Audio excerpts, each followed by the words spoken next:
Beaucoup de réactions évidemment. Si vous le voulez bien, du côté de la régie, avec Kabine Condé, nous allons essayer de partir avec quelques réactions des auditeurs. Avec Seikou Oumar Bolé qui nous écrit: bonjour la grande gueule.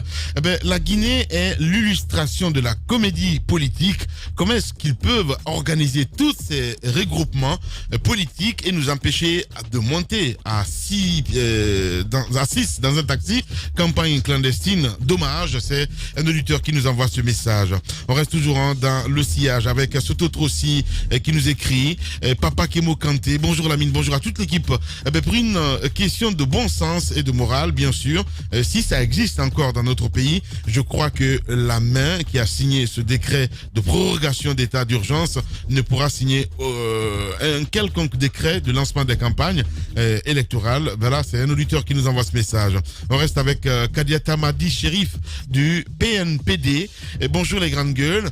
Une élection inclusive serait profitable de tous. La Côte d'Ivoire est un pays fragile et le président devrait tenir compte de cet aspect pour calmer donc le jeu. On ne peut pas bâtir une nation forte en faisant du pouvoir sa propre chose. Quelle honte! Un auditeur qui nous envoie ce message. Lamba Mank Diallo aussi qui nous écrit: je quitte le tabouret pour le fauteuil. Voilà une expression qui définit le courage de Soro, mais il oublie que ces organisations africaines sont des syndicats des présidents. Lamine Guirassi, je suis le seul à remarquer que Moïse vient souvent en retard. Il pose la question ce matin, mais non, t'es pas le seul. Voilà. On reste toujours avec cet autre aussi qui nous écrit: Koulibaly le démocrate, bonjour les grandes gueules. Dans les autres États, c'est l'État qui choisit ses compétiteurs, alors qu'en Guinée, c'est l'opposition qui refuse d'aller aux élections. Et pire, elle jure d'empêcher donc la tenue des élections. La Guinée en avance en matière de la démocratie. Vive le PRAC. On reste avec Maurice Kourouma aussi qui nous écrit: salut les GG, la décision de la Cour internationale des droits de l'homme et du peuple, la CEDEAO, est salutaire et courageuse, mais je pense que je pense pas si elle changera quelque chose. 44 dossiers de candidature, 4 retenus en Côte d'Ivoire, c'est juste hallucinant et honteux. Hashtag espace GG. Nous restons avec cet autre aussi, lui c'est Tamba Eugène Tolno qui nous écrit: bonjour les grandes gueules, j'avoue que ce régime a peur d'affronter l'opposition en face compte tenu du bilan chaotique des 2 derniers mandats qu'ils ont exercés au prix du sang et de nos martyrs. Déconfiner le Grand Conakry, c'est perdre d'avance les élections. Hashtag espace GG. Mouktar So, 224 aussi qui nous écrit: bonjour les grandes gueules. Avez-vous eu le décret du président Condé? Il pose la question. Je me dis, ce décret n'est qu'une simple foutaise de la part des Guinéens. Comment se fait-il qu'on prive le Guinéen de sa liberté sous prétexte de la Covid pendant eux refusent de respecter les mesures? Voilà, c'est un auditeur qui nous envoie ce message. DTS sur le hashtag espace GG. Bonjour les grandes gueules. Tant que les institutions africaines resteront gérées par les différents chefs d'État, il veut dire, contestés et très mal élus dans leur pays, on va continuer donc à tourner toujours en rond, chercher par ailleurs la main qui donne et la main qui dirige. Hashtag espace GG.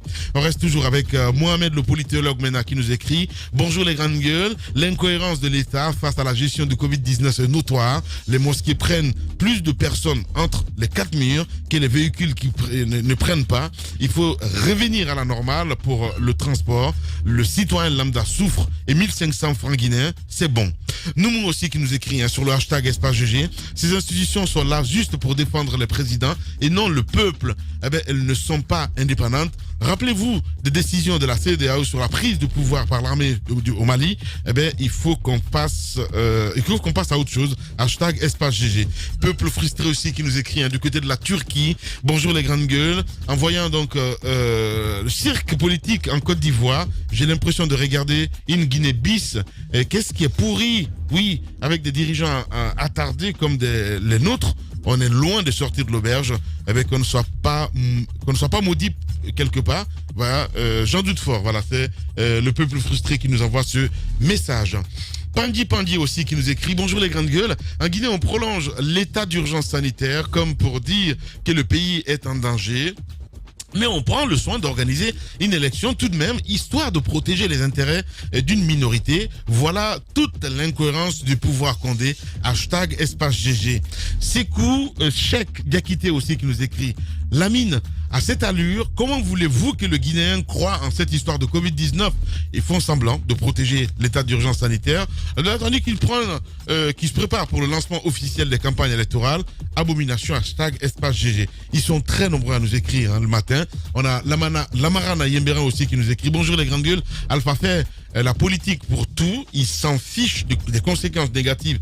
Je suis profondément dégelé pour vous, les hommes de la culture. Et voilà, qu'est-ce qu'il veut dire? Merci beaucoup. On reste toujours avec toujours ce auditeur. Tous les motels et maquis en ville fonctionnent à merveille, sauf ceux de la banlieue. C'est une discrimination totale. Lui, c'est Maurice Yombouno. Oui, Maurice, il souffre.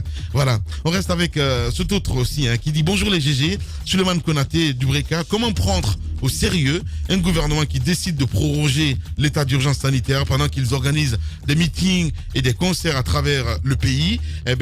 Cette ordonnance prise par le président Condé hier est une preuve irréfutable qu'il n'a ni respect ni considération pour le peuple. Il est temps de chasser tous ces imposteurs qui ont pris le pouvoir sans jamais l'exercer pour le bonheur de nos concitoyens. Je suis totalement solidaire de l'artiste guinéen. Ce secteur n'a jamais été une priorité pour ce pouvoir en déliquescence. Un autre message, Roby, de l'autre côté, tu peux lire, mon cher ami. Voilà. C'est Ahmed, le chef de cabinet du ministère.